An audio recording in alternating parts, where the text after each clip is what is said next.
Christ's followers have lived in the Holy Land for 2,000 years. They keep our faith traditions in the land where Christ was born. Today, the occupation controls every aspect of their lives. Like their Muslim neighbors, Christians are seeing their land and water taken, family members arrested, and freedom denied as Israel expands into Palestinian areas beyond its legal borders. In December 2009, Palestinian Christians issued a call asking churches around the world to put actions behind their words to end the occupation. This was called the Kairos Palestine document. The Kairos Palestine was an urgent cry to the churches from Palestinian Christians. United Methodist Kairos response was formed to answer their call. This is a broad grassroots movement to align the church's investments with its long-standing opposition to the occupation. 7 annual conferences and the General Board of Church and Society are sending a resolution to General Conference 2012. It has been approved by the General Board of Global Ministries, the Methodist Federation of Social Action, and a number of other major groups within the church. The Christian presence in the Holy Land and the future of Bethlehem are at stake. Bethlehem is being carved up into isolated pockets by the wall that annexes much of its land to Israel. Israel's illegal settlements, wall, and segregated roads divide and imprison Bethlehem and cut it off from Jerusalem.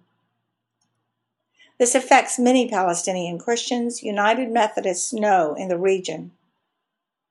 They're losing their freedom, their land, their water, and their future as Christians in the Holy Land.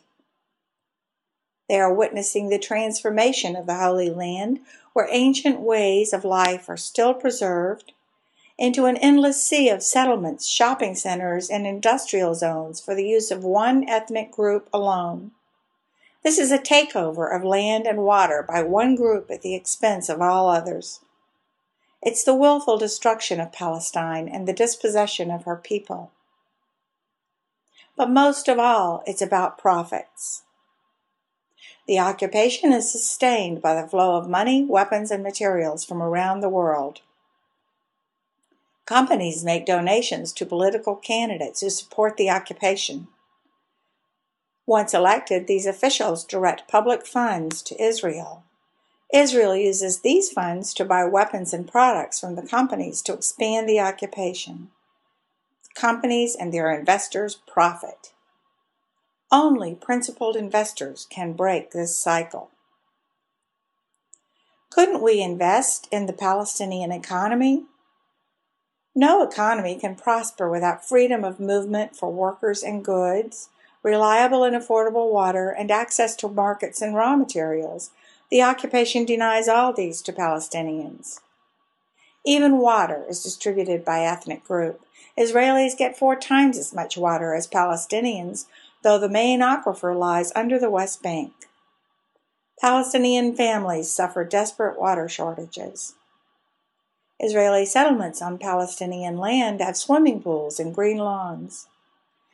These Israeli segregated colonies are rapidly expanding. They are driving the Palestinians out of Palestine. Segregated roads divide the West Bank into isolated Bantustans, cutting communities off from each other and from schools, hospitals, and jobs. Checkpoints, which often pop up overnight, are among the hundreds of obstacles, including barriers, roadblocks, earth mounds, trenches, and gates that separate Palestinian villages from each other. Most are inside the West Bank on Palestinian land. Checkpoints between Palestinian towns make life and business impossible to plan. A 10-minute trip can take hours. Produce often spoils at checkpoints. Business owners have to pay drivers to sit for hours to get their goods to market. Walls are being built deep inside the West Bank to protect settlers living illegally on stolen land. They confine and isolate Palestinians. The walls annex the most fertile Palestinian land to Israel. Companies we invest in enable the walls, settlements, and checkpoints to continue. Caterpillar makes 50-ton bulldozers, which the Israeli army uses in warfare, often clearing the way for ground troops. An Israeli military commander referred to Caterpillar bulldozers as the key weapon in its military occupation of the West Bank and the Gaza Strip. Caterpillar's sole representative in Israel, Israel Tractors and Equipment, helps weaponize and robotize these bulldozers. ITE employees repair these weapons on the battlefield. CAT equipment has helped Israel destroy 24,813 Palestinian homes since 1967, leaving tens of thousands of Palestinians traumatized and homeless. CAT bulldozers destroy orchards, robbing Palestinians of their livelihoods. They destroy water cisterns and roadblocks. The United Methodist General Board of Pensions has said the company's policies expose Caterpillar, and by extension its shareholders, to reputational and financial risk. Asked how shareholders should hold the company accountable, Caterpillar Chairman Jim Owens said, "You can sell your stock. It's time to sell our stock in this company." Hewlett-Packard provides biometric access systems for checkpoints inside the West Bank, data storage for at least one illegal settlement, laptops and printers for the Israeli Army, and IT networks for the Israeli Navy. HP's EDS division installed biometric access systems at Israeli checkpoints located on occupied land. 2 of those checkpoints are shown below. They're not on Israel's border. They're deep inside the West Bank on Palestinian land. HP provides a municipal data storage system for the illegal settlement of Ariel, and HP ad falsely states that Ariel is located in the heart of Israel. HP coordinates all information technology for Israel's Navy. This includes ships that shell Gaza's coast, intercept humanitarian aid boats, and kill fishermen in Gaza's own territorial waters. Motorola Solutions provides a mobile communications network for the Israeli Army in the occupied territories. It provides vehicle-mounted antennas to the occupation forces. Motorola also installs surveillance systems around illegal Israeli settlements. Motorola's Moto Eagle surveillance system is on Israel's wall, deep in the West Bank. Our pension board and other United Methodist groups have engaged with these companies for years without measurable results. They've done letters, phone calls, meetings, and shareholder resolutions. The UMKR resolution seeks immediate divestment from these companies so our denomination will not continue to profit from their involvement with the occupation. A small number of other companies in our board portfolios are also involved with the occupation.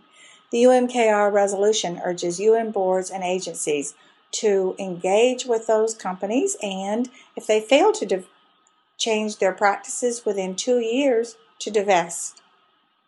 The occupation harms Israelis as well as Palestinians. What can we do? It's time to turn our words into action. It's time for divestment.